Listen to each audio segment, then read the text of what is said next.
Salmo 65. E gracia abundante de Deus. Vai dirigindo de cor. Um salmo de David, cantica. Lo tem silêncio bo dilante, e alabança de Sion, ó Deus. E cerca boa promessa lo guardo cumprir. Abo que tu escuta a oração, cerca boa turrende também. Iniquidade não te prevalecer contra mim, e para lo que te nos transgressionan, abo te perdonanan. Bendicionata é sum, que bota escoe, e te hala cerca boa, para biba dembo patio nan.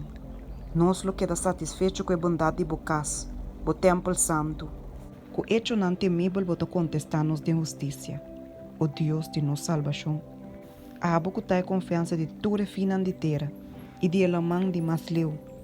Quem te estabelece é ser nam para meio de sua força, sendo fará com poder. Quem te calma é rocamento de elamanan, é roncamento de nan olanan, e é tumulto de pueblo nan. E es nango te viva na fina de terra tem temor para o sinal nan. Bota hasi lugar nan camina mainti e a noite ta nan se grita de alegria. Bota visita terra e ta mue. Bota hasi é macha rico mes. E rio de Deus ta yen de água. Bota preparar na maishi. Pa sua vacina bota preparar terra. Abundantemente bota mue e terra labra. Bota hasi su hoyo nan pa rio.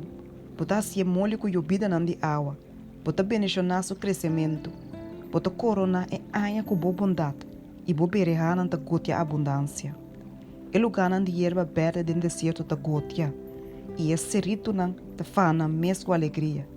E lugar não de erva verde ta turbistico tau não de carne e vai não ta turta pa com enche, não ta grita de alegria.